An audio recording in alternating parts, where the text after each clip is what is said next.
Hey, Rainbow here, and welcome to my channel. I'm a little under the weather.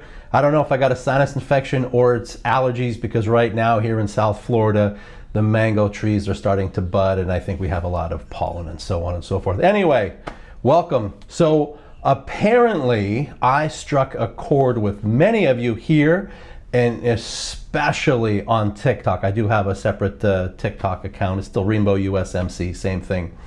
And that's going back to what I posted here in the community section, and that is a discussion on the pitfalls of group writing. Yeah, I know, group writing.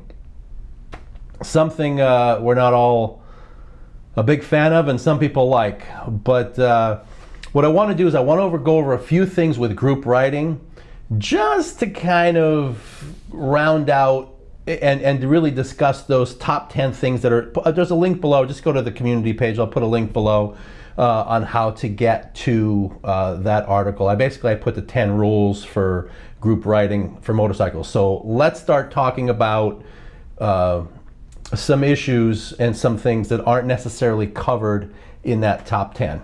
All right, number one, have a plan. Have a plan. Stick to the plan, and that plan has to involve everything. Someone running on a gas, which shouldn't happen, mechanical issues, communication, all of that stuff. You have to have a plan. And when I say have a plan, that means everyone should know about how far they can go before they need gas. And you should, first of all, arrive somewhere, probably at a gas station, so everyone's topped out, okay?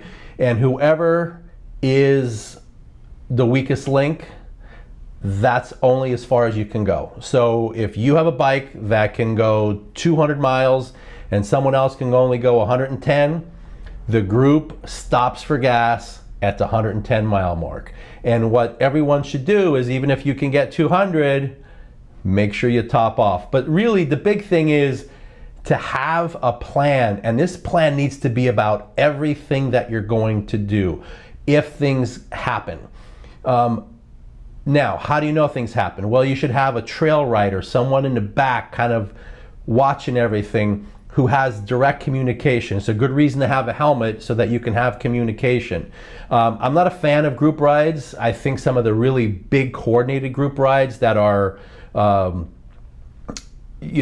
where you have an escort by police, things like that, that could be relatively fun because you're going for a good reason.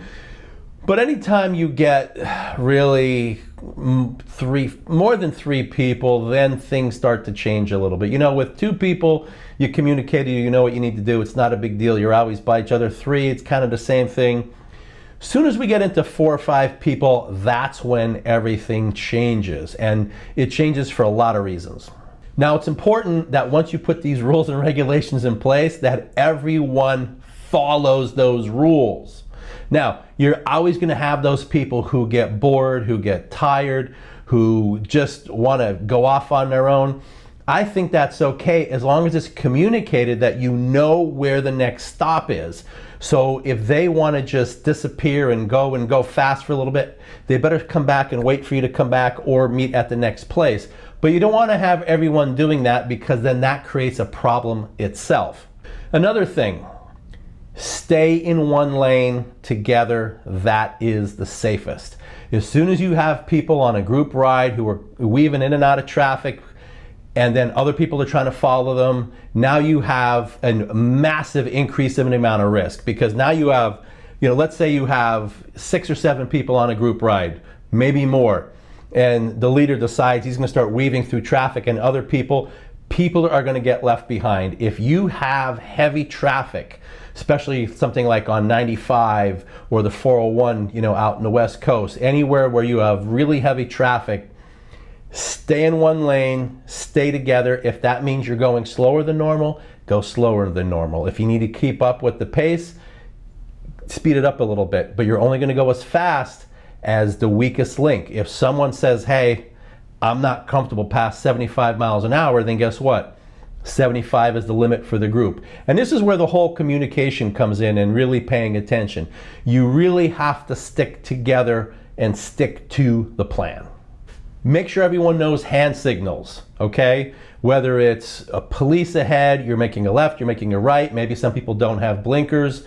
It doesn't matter. Go through the communication system and make sure everyone knows what the communication means.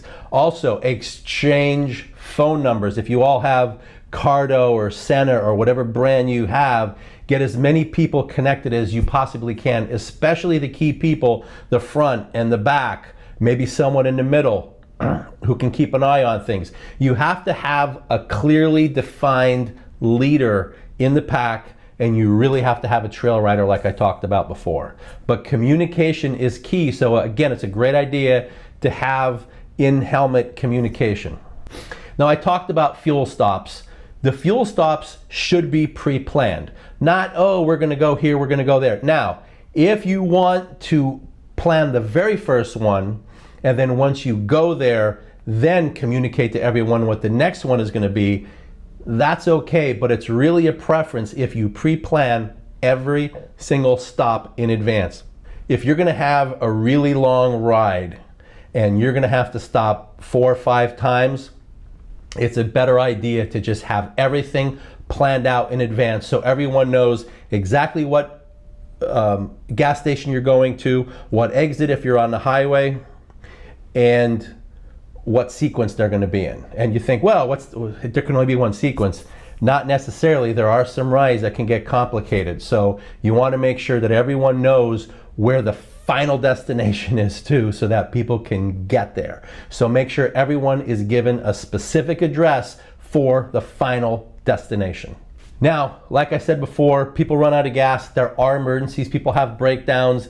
You have to have rules in place for that. All right. Now, who likes to go on group rides? I'm not a fan of it. To be quite honest, I'm very much a loner. I like to just go do my own thing. I don't mind following some people. I don't want to be the leader of a group. I prefer not to be. I'd rather just kind of sit back. I like to be the trail so I can keep an eye on everything. The problem with being a trail is that if you don't have good communication with whoever's out there in front, you can end up being way behind and getting lost. This always goes back to the whole thing of communication. Anyway, how about leaving some comments? And as usual, please like and please subscribe. I would really appreciate that. Again, I have the rules, like 10 that I put together that are on my community page. Go ahead and read it. But other than that, let's talk about this. Let's have more of a discussion. This, like I said, this really took off on TikTok, but here, I want to have a good discussion here with the regulars that we're used to. All right. Anyway, this is Rainbow. Please like, please subscribe. Thank you very much, and have a good day. Bye-bye.